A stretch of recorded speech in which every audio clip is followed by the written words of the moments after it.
av dagens avslutande program. Vi har den stora glädjen att ha 3 fantastiska litteraturvetare, kritiker, författare här från Wales, from Lithuania and from Sweden. Bengt Jangfeldht, Fiona Sampson and Tomas Venclova. In this discussion about, vi går över till engelska, about Regina Derieva, the Russian poet that was living here at the foundation between 1999 and 2001, and then moved to Mesta, a local poet that also is an international poet, a Russian in the Russian tradition that Joseph Brodsky, for example, was very delighted of. And this program is named "Det tystnaden som Guds svar." It's the silence that are God's answer. And I leave the word to Bengt that will present Fiona and Thomas and also Regina. Warm welcome. Thank you very much. I will start by saying a few words. Can you hear me? Yes. And then I'll pass the word to Thomas and then to Fiona. Well, it's true that we're here to talk today about a Russian poet who lived in this part of the world for many years. And if it is anybody's fault that nobody knew about it, it's not only the town of Sigtuna but also Regina herself, who wasn't a very sociable person, who didn't socialize very much. But it is actually nobody's fault. I mean, as you know, as Regina Derieva said, the poet is a stranger in any country. Let me say a few words about Regina. She was born in Odessa in the then Soviet Union, in Ukraine, the Ukrainian Soviet Republic, and grew up in Kazakhstan, another republic, in a Jewish home marked by Marxism and militant atheism.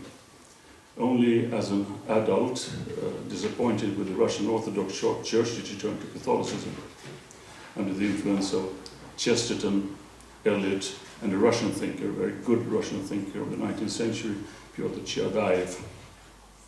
She had some poems published in the Soviet Union in 1965, and her first collection came out in the Soviet Union in 1978, but the character of her poetry was such that she could not be published there to any great extent.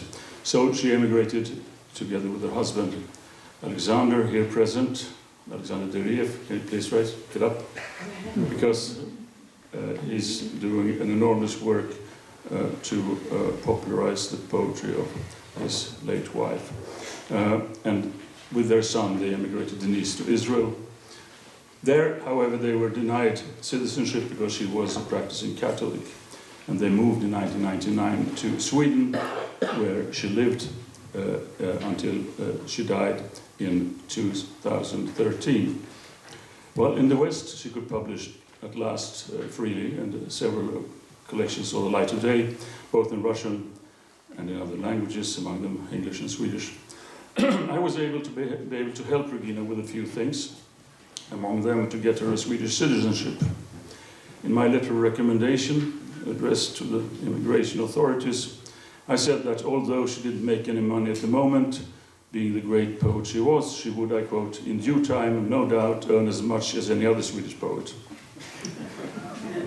They swallowed it, and they got the citizenship. I also published 2 collections of poetry in Russian and translated her poetry into Swedish. As I said before, it would be wrong of me to say that I knew her very well personally. We met on several occasions. She was sickly, and besides that, her means of communication was not through personal contact, but through her works. Her main interlocutor was God. Regina's faith got his nourishment from a pessimism so radical that it could be overcome only by the strongest of beliefs. Her world, wrote Tomas Venclova sitting here next to me, is, I quote, a world moved away from God a great distance, such a distance that perhaps even God cannot easily overcome it, unquote. It is, he says, quote, a concentration camp zone where space is turned into emptiness and time turned into disappearance, unquote.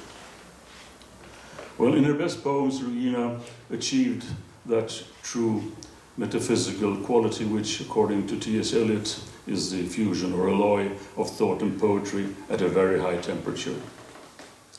Of Russian poets in the Soviet era, the first one to speak seriously about metaphysics was Joseph Brodsky, in whose poetry this fusion occurs quite often. They have a lot in common, Derieva and Brodsky, but opposed to him, her dark view of humankind is balanced by a strong and unsentimental belief in God.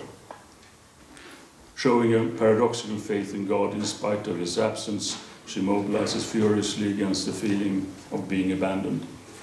Quote, silence is God's answer. And in another poem, I can hear the echo of Tertullian's Credo quia absurdum, I believe, since it is absurd. Lacking even paper, I write on my heart, turned inside out. That is why it squeaks at night like the earth's axis that turns me face to face with the impossible. This is how the poem in its entirety sounds in Swedish. Jag övernattar i främmande hem. Det var så länge sedan jag hade något eget att jag förlorat luktsinnet. Jag ligger i främmande sängar och drömmer främmande drömmar som jag bara med möda kan ta mig ur. Mina ben fångar på flykt fastsmidda vid tidens straffstockar. Orkar inte längre förflyttas över denna jord. Jag har inte ens ett papper till hands, så jag får skriva på mitt hjärta som vänds ut och in. Det är därför det gnisslar som jordaxeln om nätterna och vänder mitt ansikte mot det omöjliga. I would like to say a few words about Regina and Joseph Brodsky. Not only were they kindred spirits, they actually met, although not in the flesh. In 1990, Regina sent Brodsky a selection of her poems from Karaganda, a very dismal, drab place in the Soviet Union in Kazakhstan, where she then lived. It was the last year before she emigrated. Brodsky spent the summer in Stockholm, and on July 24th, he wrote to her. Now, this is a translation from his Russian. Poems, or rather poetry, has the quality of turning a complete stranger, the reader, into a relative of the author. There is a point, literally a point of view, from which the way a man's life is formed, happily or nightmarishly, there aren't all that many options, is totally indifferent. This point is situated above life, above literature, and can be reached only with the help of a ladder which sometimes has only 16 steps, like in your poem, I don't feel at home where I am. We'll return to that poem. Because a poem is shaped from other stuff than life, and poetry has more options than life. And the closer a man is to this point, the greater he or she is as a poet. You, Regina, is an example of this, a great poet. For the poem, I don't feel at home where I am, is yours only by name, only by your craft. The real authorship belongs here to poetry itself, to freedom itself. They are closer to you than your pen to the paper. I have not met anything similar for a long time, neither among my fellow countrymen nor among English-speaking poets. And I think I understand, I hear the price you have paid to arrive at this point, above life, above literature. In this poem you find yourself where there is no one next to you, where there is no one to help you, where you have neither close ones nor equals, unquote. Then he goes on to discuss the possibilities of publication, which were quite slender, of course, in the Soviet Union. He told her that he would help her to publish her poems in the West, but, quote, as Mandelstam said, was Christ ever published? The main thing is to write. The rest will be taken care of by the law of conservation of energy. Also, I don't think that a poet of your caliber is in such need of readers. judging from my own experience, they are rather in need of you." Unquote. I'm sorry, I tried to turn this. In her answer to Brodsky's letter, Regina wrote that she had waited for this letter her whole life, and that it filled her with the confidence that she had been lacking.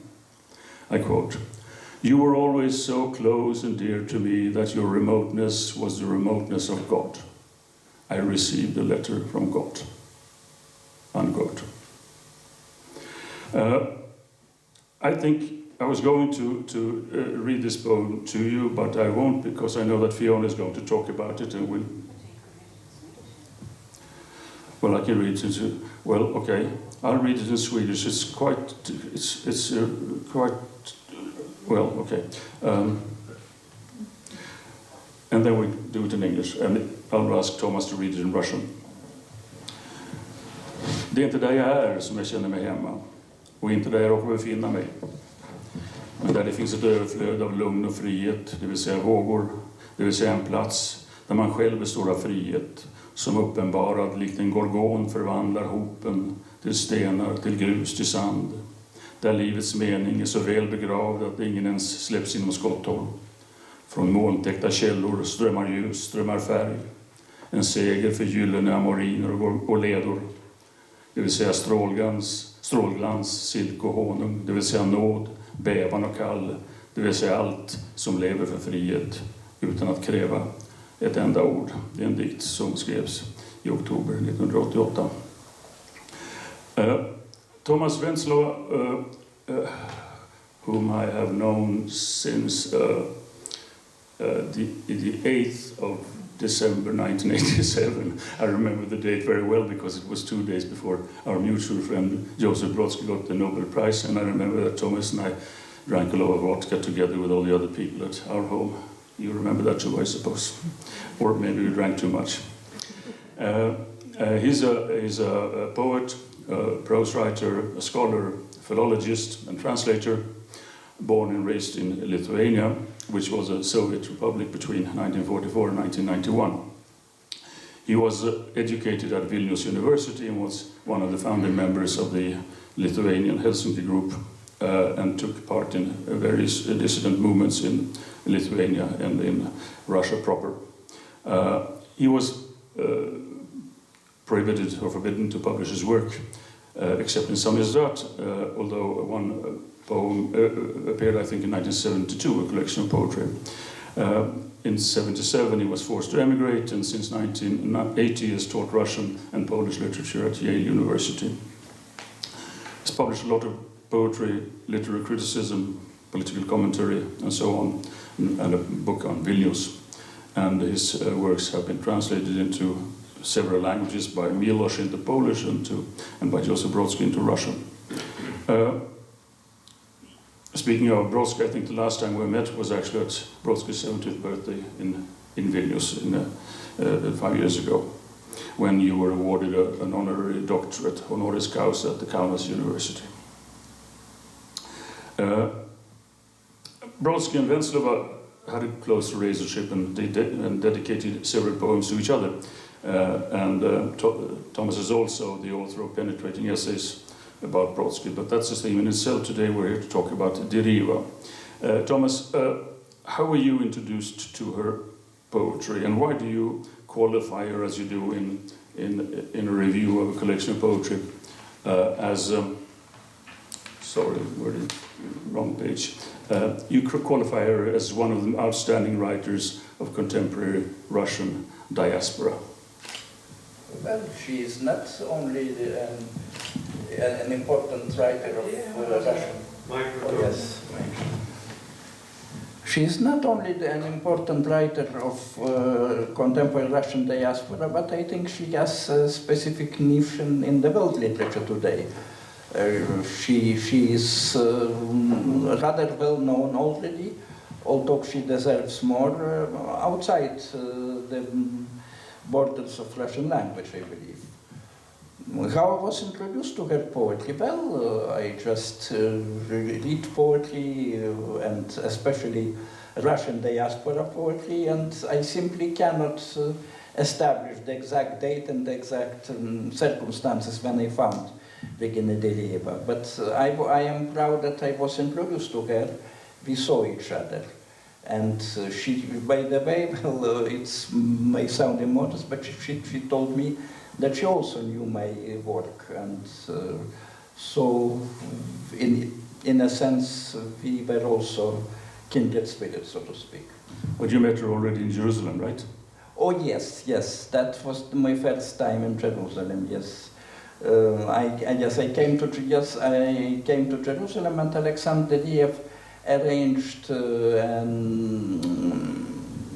recording of my reading, I believe. But that was long ago, and I a bit forgot all the circumstances of that. Well, we're talking about Regina Derieva as a Christian poet. Yes. What is a Christian poet? Well, a Christian poet is not necessarily a poet who writes on Christian topics or professes openly Christian faith. It is the main thing is a serious attitude to the final questions of life, including suffering and death, I would say. And well, probably the very best poets of all times, including even our own difficult era, are Christian poets, because every great poet addresses those final questions. Brodsky definitely was a Christian poet, and Regina probably even more. Well, because I remember that Auden in one of his essays said there is no such thing as Christian poetry. I mean, you know, that there is no Christian art and all that. There is an effect, religious effect of a poem, so to speak, that doesn't have to speak about Christian topics. It doesn't have to speak about Jesus or about the miracles or anything like that. It's what I said, that what Eliot was talking about, the fusion of thought and poetry at a very high level. And since you mentioned Brodsky, for example, in his Sretien, Nunc Dimittis is called in Latin, right? Yes. That's probably one of this, it arouses, at least in me, a very, very strong religious feeling. I mean, well, it is Sretien, Nunc Dimittis by Brodsky is almost as good as the gospel text, which is incredible, which is impossible, I would say, but he focused on impossible in that text. Well, it describes actually the transgression between the Old and the New Testament, so to speak. Well, anyway, thank you very much, Thomas. To my right here, I have, I shouldn't say English because you're Welsh. British. Poet, and not only poet, Fiona Sampson, who actually started out as a musician, as a violinist, if I am correctly informed, more or less professionally, right? As a soloist and also in chamber orchestras. And that, then you decided that what you had in mind, so to speak, what you wanted to express would be more easily expressed verbally, is that right? Yes. So you didn't turn your back on music, of course, but you turned your energy towards something else. You got your PhD in Nijmegen, I think, in the lower countries, writing about the language of philosophy of language, rather. Sorry, philosophy of language. But you have quite an interesting career, ranging between poetry and also social questions, healthcare questions, and all that. And since a few years, I think, you were publishing a literary review called Poem, right? And you were for many years the editor of Poetry Review, right? What's your connection to Regina Derieva?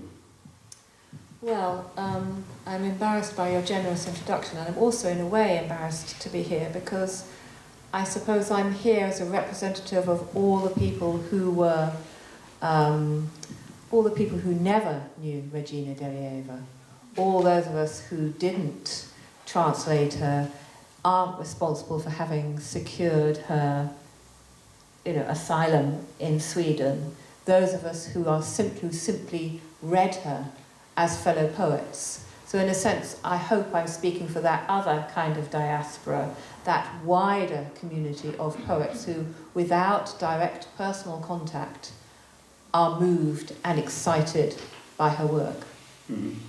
And for me... Well, you're the reader, you know, there is a wonderful essay by Mandelstam from 1913, which is called The Interlocutor, where he talks about, you know, poetry as something that's thrown in by a sailor in a bottle, you know, and the reader is the one who finds it. The addressee is the one who finds it. You never know what it's going to be, right? Yes. So now yes. You happen to be one of them, right? Yeah. Yes. And I think what you just said about religious poetry is very interesting, because there is, in Derieva, it seems to me there was a jewel working out of her material. So she is both a religious poet in the Ordinesque sense, that is to say, she's addressing the great matters, but she doesn't have to use Christian iconography, but she's also a Christian poet in that she is explicitly using that iconography. Yes. And that's, I think, enormously interesting for any thinker or reader or writer who's thinking still about those questions, at least in a post-religious way. Because I think there's a great difference between using Christian iconography as if it were just part of, as the great English poet Ted Hughes said, the myth kitty, part of the store of archetypes and stories that we have, and doing it from a position of belief. Because if you have belief, some things are less mobile than they are if you're using those figures as if they were myths. Mm-hmm. Some things are less open to question, but at the same time pose more radical questions for you. So I think that Derieva is, for me, she's an enormously interesting model because of her relationship, her non-proselytizing relationship, but her relationship with Christian, explicitly Christian material, as well as everything else that she's doing. Let me quote from an interview with you when your latest collection of poetry, Cold Silk, was published a couple of years ago. You're coming out with a new book now in February, called The Catch. You had a question from a journalist, and you answered in the following way. Yes, it is a dark book. It was written at an extremely unhappy time, but I think darkness is interesting. If you are me, you keep it out of your daily life. But daily life is about not letting your demons get the better of you. I don't mean poetry is therapeutic, it is not at all, but I'm interested myself in reading things where people have gone down the mine shaft, right? Regina has. Absolutely, yes. I think that one of the things that is so enormously moving about Regina Derieva is that sense of a voluntary self-extinction, which is nevertheless still the one choice that you have the freedom to make. And that's, in this, she's very like Simone Weil, who makes the same gesture, obviously also a Jewish background, also moved towards the tenets of Catholicism, and believed that it's not enough simply to lose your life. You have to choose to lose the will to lose your life.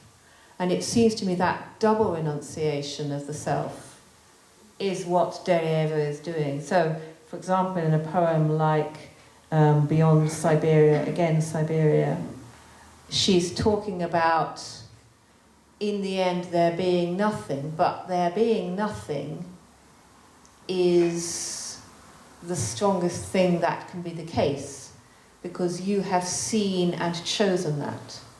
And it's such a difficult idea to articulate that it is almost inarticulable, which of course is what poetry is for. Mm-hmm. Shall we read that poem? Yes. I'm afraid I don't have the Swedish, so you'll have to read in English. This is a translation by Kevin Carey. Beyond Siberia, again Siberia. Beyond Siberia, again Siberia. Beyond impenetrable forest, again forest.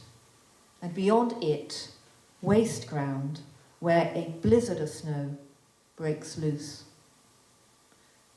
The blizzard has handcuffs, and the snowstorm has a knife which kills at once.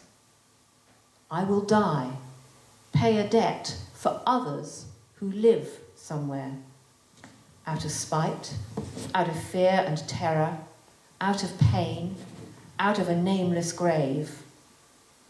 Beyond the wall, another wall. On the wall, stopped dead, one sentinel. And also, I suppose that one sentinel is slightly a Christly figure at the same time.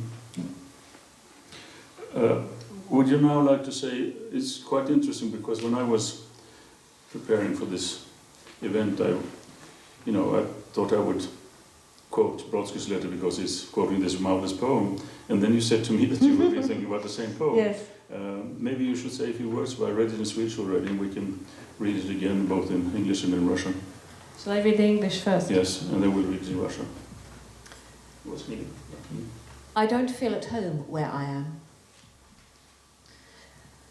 I don't feel at home where I am, or where I spend time, only where, beyond counting, there is freedom and calm. That is waves, that is space where you consist of pure freedom, which, seen, turns the crowd like a gorgon to stone, to pebbles and sand. Where life's meaning lies buried that never yet let you come within range.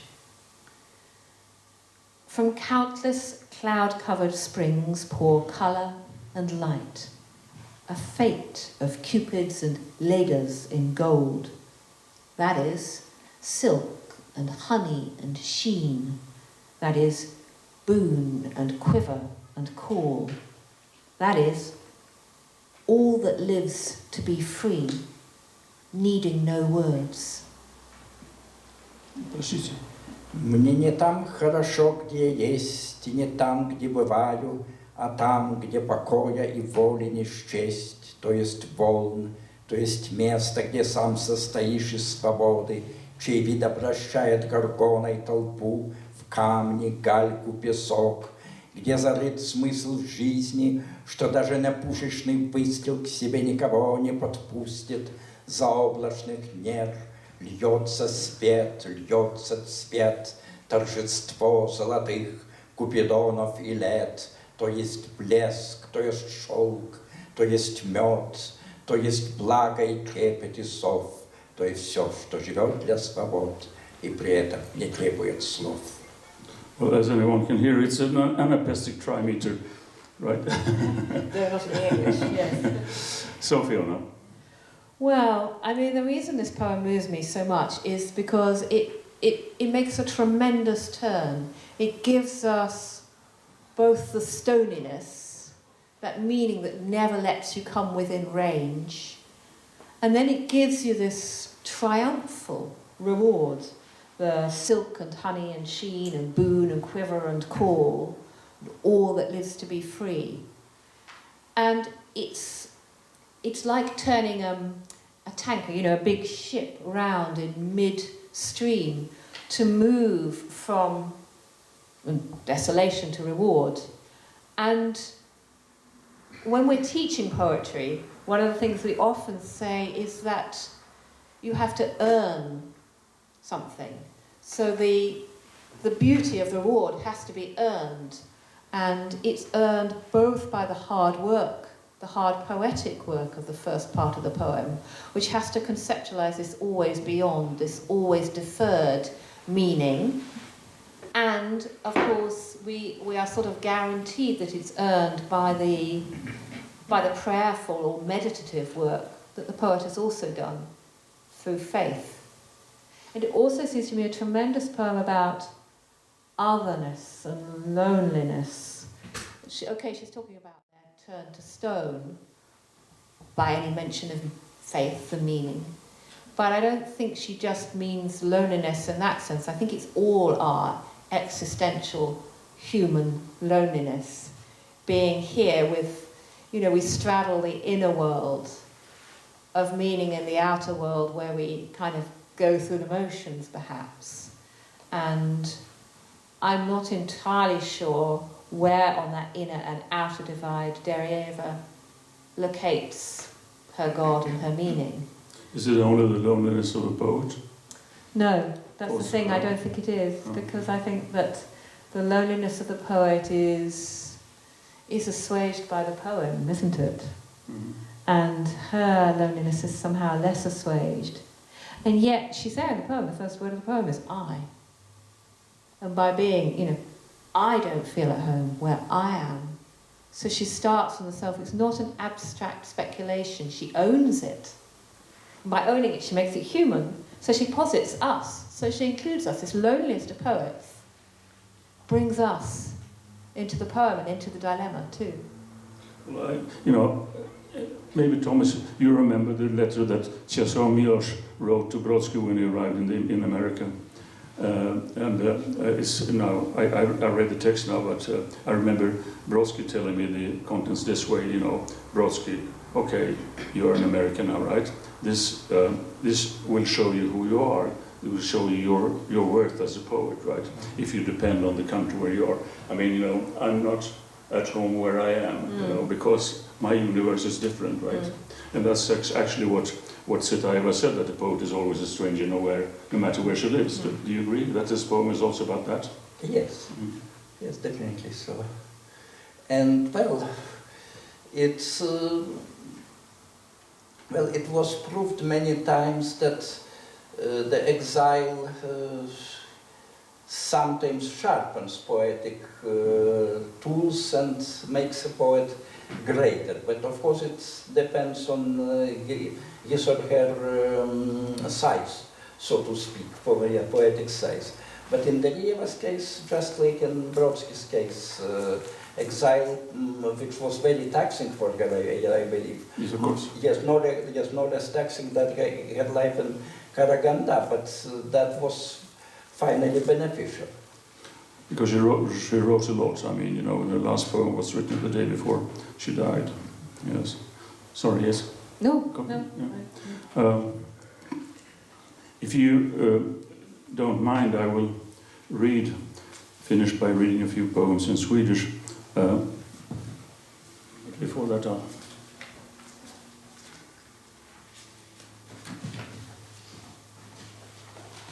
I have printed the prints on both sides, although I don't want it to. So, this is the poem. It's just a translation. It's not very good at all. I did it yesterday. This is the poem she wrote the day before she died. And I unfortunately translated into Swedish, not into English, which would, I think, in this case have been easier. Någonstans dit bortom molnen har tiden kommit att följa fåglarnas flykt. Ty vinterns svårmod är så djupt att det inte går att göra sig kvitt. Nu ska jag läsa, I read some earlier poems by her. They are published in a collection I put together 12 years ago called Himmelens Geometry, which is actually a good book were it not for the fact that the wrong file was published, the uncorrected proof. So it's full of mistakes. Hela mitt liv letade jag efter en ängel. Men när han till slut visade sig var det för att säga, jag är ingen ängel. She had a keen and very intelligent sense of humor also. Regina, paradoxal. Om inte Hamlet hade uppfunnit Shakespeare, om inte Werther hade uppfunnit Goethe, om inte Raskolnikov hade uppfunnit Dostojevskij, om inte Alfred J. Prufrock hade uppfunnit Eliot, om inte Garbunov och Gortjakov hade uppfunnit Brodsky, vad hade vi då vetat om överflödiga människor?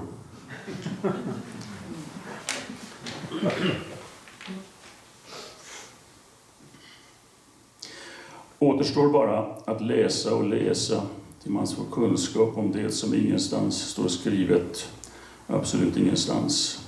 som kan skrivas med kilskrift på en tavla av lera eller med näbben hos en fågel på flykt från sina hemtrakter. Vackert talade de gamle, kort och lysande. Deras tankar hade vingar, precis som Hermes. De gamle oroade sig inte för att bli missförstådda. Alla förstod dem. Och om det dök upp någon intellektuell invalid så skulle han obemärkt slås ihop med någon av de 9 musorna så att hon skulle kunna undervisa honom. Och musan skulle graciöst luta sitt mörkblonda huvud över honom och lära honom att fortsätta tiga, tiga, tiga. Och om han någon gång fick tala så skulle det vara på hexameter. När man bränner alla broar blir naturligtvis ingenting kvar. Inte ens vägen känner igen dig. Det är därför du snubblar på den. Ögonen blir till aska. Munnen en brunn från vars botten inga ord längre kommer. Det är ändå ingen som tror dig. Som tror att du är död. Av alla bestyr återstår bara ett. Att placera ett pappersverk på bordet framför mig. Av alla tidigare bestyr. Övriga bestyr har trätt i bakgrunden och lämnat mig ensam med den koppärga suprematistens torftiga kvadrat. De andra bestyren finns inte mer. I den värld där jag nu befinner mig skriver man med vitt på vitt.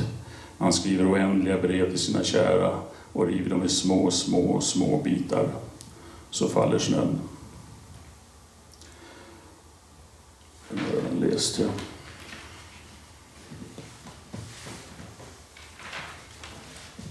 Den här dikten tycker jag passar bra att avsluta med.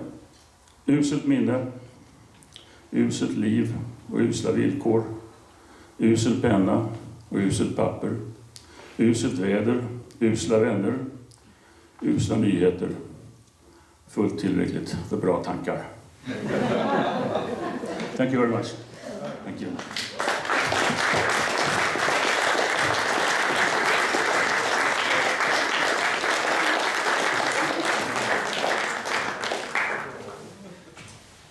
Stort tack, Tomas.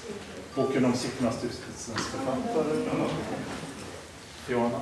And the Rose, of course.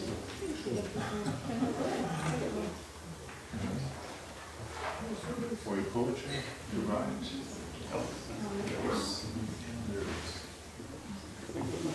Stort tack till Tomas, Bengt